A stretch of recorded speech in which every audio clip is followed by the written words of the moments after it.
10th economy unit 2ல globalisation and trade தான் பார்க்க போகிறோம். குளோபலைசேஷன் அப்படின்னா என்னென்னா, ஒரு கண்ட்ரியை வந்து இன்டெகிரேட் பண்ணுறோம் வேர்ல்டு எக்கனாமியோட. ஸோ அதுதான் வந்து குளோபலைசேஷன். இந்த கான்செப்டை வந்து இன்ட்ரடியூஸ் பண்ணது யார் அப்படின்னா தியோடர் லெவிட். ஸோ இவங்க தான் தியோடர் லெவிட். ஹிஸ்ட்ரி ஆஃப் குளோபலைசேஷனில் 3 ஸ்டேஜஸ் இருக்குது. Stage 1, stage 2 and stage 3. Archaic globalisation, proto globalisation and modern globalisation. Traders in south இந்தியாவில் நம்ம ஃபஸ்ட்டு பார்க்குறது 1053 ADயில் வந்துட்டு Kalinga traders, red colour stone decorated objects, cotton textile. European ட்ரேடர்ஸில் போர்ச்சுகீஸு மே 1498 வராங்க, 1502 செகண்ட் டைம் வராங்க, 1602 Dutch East India Company, 1605 Masulipatnam, Pettapuli, தேவனாம்பனம், 1610 வந்துட்டு மறுபடி புலிக்கெட்டில் இண்டிகோ, பெங்கால் ராசில்க் எல்லாமே வந்துட்டு எக்ஸ்போர்ட் பண்ணிக்கிறாங்க.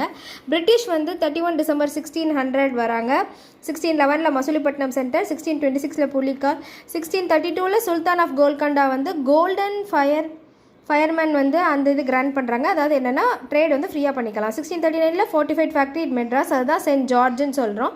டேன்ஸ் வந்து 1616 வராங்க, 1620 ட்ரான்கூபார் செட்டில்மெண்ட், 1845 வந்துட்டு ஃபோர்ஸ் டு செல், ஏன்னா அவங்க வந்து ஸ்ட்ரென்தன் பண்ணல அதனால. 1668 லாஸ்ட்டாக தான் ஃப்ரெஞ்ச் வராங்க. 1693 டச் வந்து பாண்டிச்சேரி கேப்சர் பண்ணிடுறாங்க, பட் இருந்தாலும் திரும்ப மீட்டிடுறாங்க. 1701 பாண்டிச்சேரி தான் ஹெட் குவார்ட்டர்ஸ். 1990 91 என்ன ஆகுது அப்படின்னா கல்ஃப் வார் நடக்கு. ஆயில் ப்ரைஸ் எல்லாமே விலை கூடிடுது, பேமெண்ட் கிரைசிஸ் ஆகுது, கிரெடிட் ரேட்டிங் கம்மியாகுது. அப்போ தான் நம்ம வந்துட்டு என்ன பண்ணுறோம் அப்படின்னா 40 tons ஆஃப் கோல்டை வந்து பேங்க் ஆஃப் இங்கிலாண்டுக்கு மார்ட்கேஜ் பண்ணுறோம். அப்போ தான் வந்துட்டு நமக்கு இந்த liberalisation, privatisation and globalisation reforms நடக்குது. 1994 டங்கல் டிராஃப்டை ஃபார்ம் பண்ணுறோம். குளோபலைசேஷன் பண்ணக்கூடிய முக்கியமானது என்னென்னா இண்டஸ்ட்ரியல் லைசன்சிங்கை வந்து அபாலிஷ் பண்ணுறோம், கொஞ்சம் இதுக்கு மட்டும் தவிர்த்துட்டு. Reduction in public sector based இண்டஸ்ட்ரியை குறைச்சிட்டு ப்ரைவேட்டைசேஷனை இன்க்ரீஸ் பண்ணுறோம். ரியலிஸ்டிக் எக்ஸ்சேஞ்ச் ரேட்டை ஃபிக்ஸ் பண்ணுறோம். ஃபாரின் ப்ரைவேட் செக்டாருக்கு ருப்பி கன்வெர்ட்டிபிள் ஆன் ட்ரேடை வந்து கொடுக்குறோம்.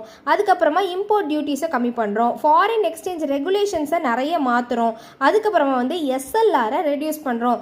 SLR-னா என்னது? Statutory liquidity ratio. இதை வந்து கொடுக்குறனால increase the lending by RBI. 1991 வந்த ஃபாரின் இன்வெஸ்ட்மெண்ட் பாலிசினால் 1948 88 நம்ம கிட்டத்தட்ட 12,000 ஃபாரின் கொலாபரேஷன்ஸ் வந்து நமக்கு நடந்துச்சு. அதனால தான் நமக்கு ஃபார்மேஷன் ஆஃப் GATT, அதாவது GATட்னா என்னென்னா general agreement on trade and tariffs. இது வந்து 23 கண்ட்ரி சைன் பண்ணாங்க.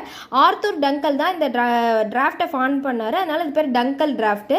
இதில் வந்துட்டு மொத்தம் 8 ரவுண்டு நடந்துச்சு. இதோட டீட்டெயில்ஸ் இங்கே இருக்குது. அதுக்கப்புறமா வேர்ல்டு ட்ரேட் ஆர்கனைசேஷன் இந்த 8th ரவுண்டு இருக்குல்ல, உருக்வே ரவுண்டு, அதுதான் வந்து இதுக்கு காரணமாக இருந்தது. ஏப்ரல் 1994 வந்து 104 மெம்பர்ஸ் இருந்தாங்க. ஜனவரி 1 தான் எஃபெக்ட் ஆச்சு. இதோட ஹெட் குவார்ட்டர்ஸ் வந்து ஜெனீவா.